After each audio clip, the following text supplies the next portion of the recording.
guys, I'm going to attempt to go through the main cues that I like to go through with my clients to help build a general base or structure for when I'm teaching the squat. I'm going to try and get through this as fast and efficiently as possible because I don't have a lot of storage. So I'm going to go through 5 main cues, and then we're going to hit different cues or different points among those cues. The first cue isn't going to have a lot of points to follow along with it. Your first cue is you are going to set your stance, shoulder width, if not wider, wherever it is applicable to you, wherever your stance is, that's where we're gonna set it. I'm not gonna change your stance, that's not my job. If you work with me, I might, but where you're squatting right now is where I want you to squat. These cues are to generally make your squat and your stance better. So your first cue is you're gonna be taking your toes in your shoes and grabbing the floor. That's gonna be cue number 1. Grab the floor with your toes. Number 2 is going to be to externally rotate, okay? I wrote a huge article on this. I can post the article in the comment section as well. External rotation comes from your hip joint, okay? If you stick your arm out and you supinate, that movement is coming from your shoulder. Ball and socket joint, okay? You are screwing or screw driving into the floor and twisting from your hips, okay? A lot of times people will give an improper cue of knees out. That's not what this is. If I say elbows out, that's doing this. People do the same thing. You can squat down and bend your knees and turn them out. That is not activating from your hips. So after cue 1 of grabbing the floor, you are then gonna twist into the floor the whole time. You do this on the way down and on the way up. You never stop externally rotating or twisting into the floor. That's where we're creating our power. More muscle, more power, more stability equals a bigger squat. Guys, this next cue is going to be the most difficult thing to try and verbalize through words without showing you and without proprioception. Okay, so the first 2 cues deal with our lower extremities, okay, hips down. One of the characteristics of a squat is everything from the hip down is moving, right? Everything from the hip up is not. So you have 3 types of muscle contraction: concentric, isometric, and eccentric, okay? We have eccentric and concentric working down here because it's moving. Because we have nothing moving up here, this all has to be in an isometric contraction. And that's where people mess up their squat a lot, okay? Just like I talked about in deadlifting and bench pressing, we have to generate force that comes from the floor. To get that force from the floor to the bar has to be generated through our body. So if we are weak and not braced here, it is going to crumble just like electricity, and it will not get from our feet into the bar. The bar is up here. We have to get that force from the floor to that bar, or else it's going to collapse us. And this is where we're going to talk about bracing.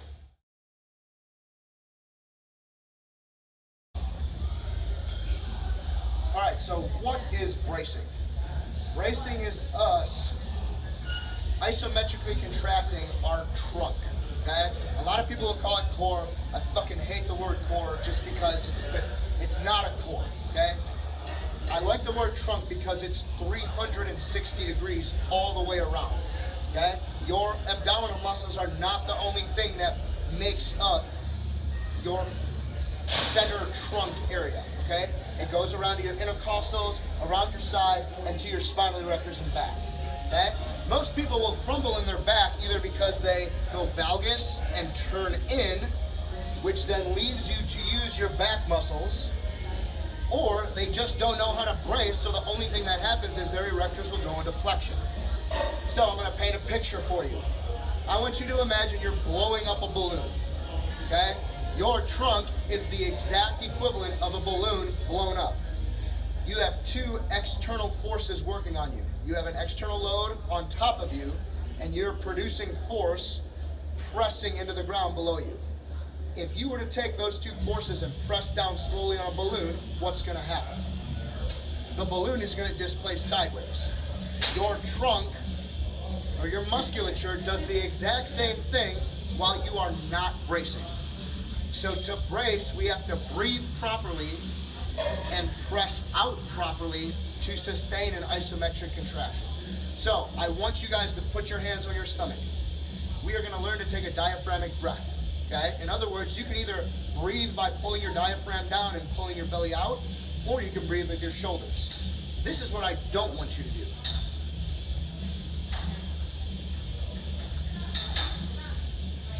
Okay? That's breathing with your shoulders. That is not stabilizing your trunk. Okay?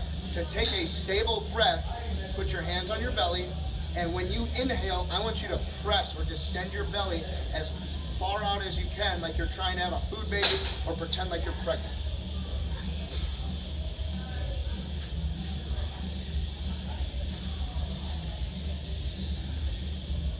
My shoulders did not move.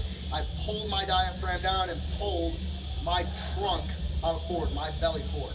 Now I am pulling air into there, and now I have to trap it in there. So when you brace, don't think about flexing. If I flex with a bar on my back, that's promoting me to go forward. I need to brace by pressing out. So you are going to bear down almost like you're going to the bathroom, but not quite. So as we're externally rotating, we are squeezing our butt. Squeeze your butt, okay? That's going to stop the effect of bearing down or going to the bathroom. So when you belly breathe and you brace, you are bracing down, pulling your diaphragm down, almost like you're pulling your chest cavity down and compressing all of this out, okay? It's gonna look like this. I'm here, I'm not flexing. I'm belly breathing and bracing 360 degrees all the way around. You should feel that in your spinal erectors, okay? So now we're painting a picture with the balloon. When I brace, you're taking that balloon and wrapping tape all around it.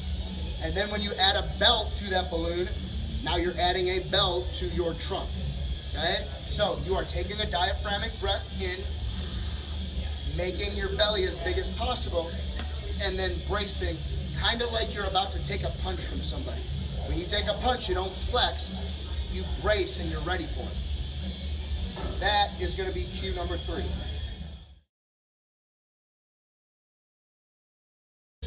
So we just went through bracing on cue number 3. That's also going to lock in your lumbar spine. I just remember that. Okay, so right now with these next few cues, this is how we're going to stabilize our spine so that you're not getting thrown forward or you're not getting pitched forward or losing the bar forward in your squat. So lumbar spine is going to be taken care of by bracing. Okay, thoracic spine is going to be taken care of by what we're going to do next, and that is driving and firing your lats. There's so many people that just get underneath a bar and sit there with the bar. I want you to pretend while you're on that bar like you're doing a lat pull down behind the head. Okay? When you do a lat pull down, you are pulling your shoulder blades down and back. Okay? A lot of people have a miscue with pulling your shoulder blades back and together. It's not a bench press, you're not doing a shoulder shrug. Think of taking your shoulder blades and retracting and then sticking them down into your back pocket. Right? It's going to look like this from behind.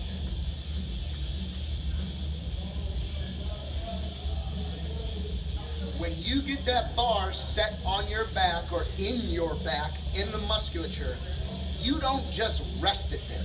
You are actively pulling the bar down into your back. You're doing this because you're doing an isometric contraction. The second you stop pulling it down, your muscles are firing, but they are not stable, they're loose. So when you go down in your eccentric, that weight is pushing you forward, you have nothing to contract and keep you there. So you have to pull the bar down into your back like you're doing a lat pull down the whole time.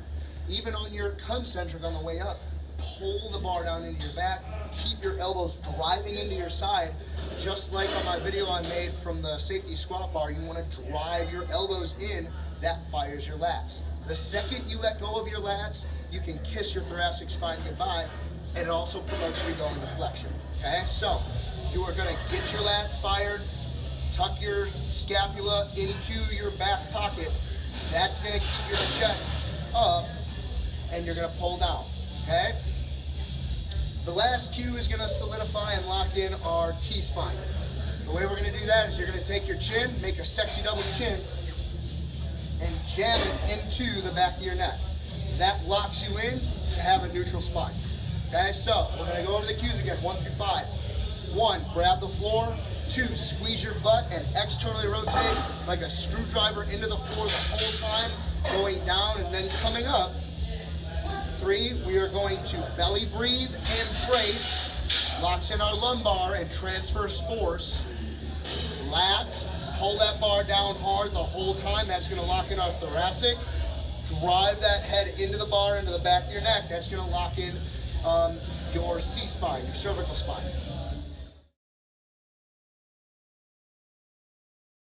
Now lastly, before I go downstairs, and you're not going to be able to hear me very well before I set up on a bar, we're going to talk about hinging properly to initiate your squat. I had a few questions about overarching in your back, okay? Overarching happens when you don't brace. When you brace, arching becomes a little more difficult because it's harder to move. People overarch, one, like I just said, because you're not bracing, but also because you're going through thoracic extension while under external load. That is a huge no-no, and this is why it happens. From my perspective, it's predominantly from the hips. So when we externally rotate, we're squeezing our glutes and twisting. If you have proper glute contraction, your glutes will press your hips forward. Predominantly, people when they squat always release their glutes first to push back. Now watch my hips.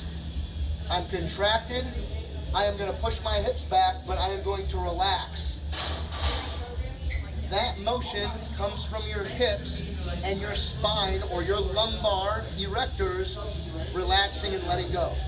Relax, relax. Do not do that. You are now moving your lumbar spine while under an external load. You are asking for trouble. That's also a lot of times why butt wing happens, because now you're unhinging, your body is going down through its range of motion, and then it has lost its range of motion, and it says, we'll get you to parallel or below, but it's at the cost of your spine. So you're gonna go into extension, and then when you get down into the bottom of your squat, your hips tuck, and then you go back into flexion in your lumbar. So now you are going through full range of motion in your spine while under external load. You're asking for problems. So here's the fix. This is one of the things that took me the longest to learn. Now granted, I am by no means an expert, okay? There's been people that I've learned all this stuff from that have been years of experience. When you squat, never let go of your glutes. You are going to contract and keep your contraction and hips forward, and you can push your hips back and don't lean forward, just don't let go of your glutes as you push back. This and this should be connected as one. Remember, neutral spine is here, but if you squat like this, the center of gravity of the bar up here will no longer be over the center of gravity if you stay upright. You have to change that angle. You can keep a neutral spine with a forward angle. So, I'm locked in. I have a neutral spine. I am going to push my hips back, but I never let go of my glutes. So the difference between this and squatting and this and squatting are my glutes and my erectors braced and firing the whole time. This will make your back feel extremely tight and pumped up. That is okay. When your erectors fire and have a lot of blood in them, it feels like a back pump, okay? Don't get that confused with, oh, I'm hurting my back. Back soreness and back pump are very, very similar to back hurting, okay? I have found that in my years of powerlifting. Try and keep your glutes contracted as you push back, okay? One of the questions was, do you bend at the knee first or bend at the hip first? I've read tons of articles as of late. I am always an advocate of break at the hips first, okay? That's how I was taught. That's how I have seen people fix knee problems. I just read an article recently of saying, if you have knee problems, hip hinging first, bend at the knees first. General purposes. This is not the Bible of how to squat. For general purposes to improve your squat, I'm going to suggest that you hip hinge first, because it's going to allow you to get your hips in the right position and promote external rotation and causing that space in your hips needed to get to parallel, if not further in depth, as opposed to breaking at the knees first. If you break at the knees first, you then have to shift your hips into the right position. I would rather have your hips and your back stable, locked, and in the right position before you start moving at your knees. Remember, everything from your hips down is what's moving. Everything from your hips up is isometric. It's easier to get the isometric set first. So brace, get that set, then start moving from the top down. All right, guys. Now, I apologize for the music. I'm going to go over wrist position really quick. A lot of people wrap their thumb around the bar, okay? The main thing with this, the more kinks you have in every joint, the more stress you have on your shoulder. The straighter you can keep your wrist means the more efficient and the safer you're keeping this, okay? So, if I'm here and I try and get under the bar and my wrists are kinked, that means this is kinked, which means there's a ton of strain here. If that happens to you and you find yourself needing wrist wraps because your wrist hurt, try taking your thumb and putting it over the top of the bar. This will solidify and straighten this wrist out, which then creates less strain here. Okay, so when setting this up on the back, I'm going to put my thumb over the top. You're going to see my wrist straight, and then you're going to see my elbows flare out a little bit. I have really bad shoulder mobility. So when I set it, when you see my elbows drop down, that is me actively pulling the bar into my back.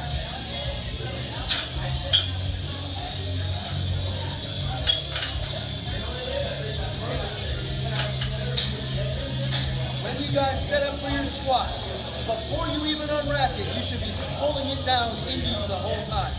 The second you get relaxed and you break at your hips, that bar is going to want to pull you forward. Keep your T-spine activated by pulling the bar down into you and flexing the whole time. You're braced, you're going through your 5 cues, and when you initiate your squat, it's at the hip.